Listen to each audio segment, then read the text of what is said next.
Hello, this is Rob Detmering. I'm a librarian from the Research Assistance Office in Ekstrom Library.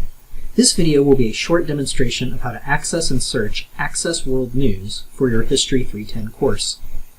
As its name suggests, Access World News provides full-text access to a variety of international newspapers, along with a number of national and regional papers from the United States. The first step is to go to library.louisville.edu and click on the All Databases A to Z list, which, as its name suggests, is an alphabetical listing of all the library's subscription databases. Under the letter A, you'll find Access World News. If you're off campus, when you click on the database, you will be prompted to enter your ULink ID and password. The initial screen you will see in the database is the basic or easy search screen. For your class assignment, I recommend clicking on More Search Options in order to set some parameters for your search.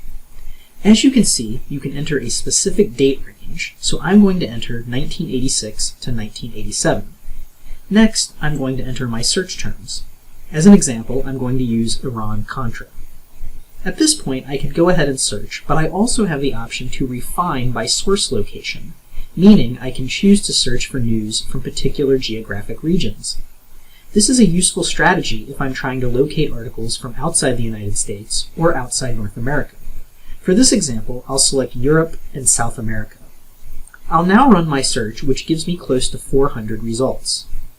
On the left side of the page, I have various options to narrow my search further, including by publication date and by source name, which refers to the name of the newspaper. In this particular search, all my results come from British newspapers, which will often be the case for searches focusing on the 1980s.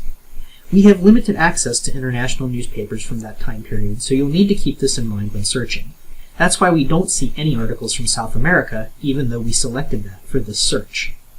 Simply click on the title of an article to read the full text.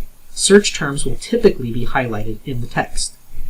You can use the tools at the top of the page to download, email, or print articles. You can also click on the A to Z source list to look for the name of a particular news source and see what years of the source are covered in the database. Keep in mind that searching primary source databases for specific words and topics can be challenging and time-consuming. Plan to spend a good chunk of time trying out different keywords and browsing articles. If you ever have trouble accessing articles, or if you have other questions about your research, please don't hesitate to ask a librarian using the link on the library homepage. Thank you.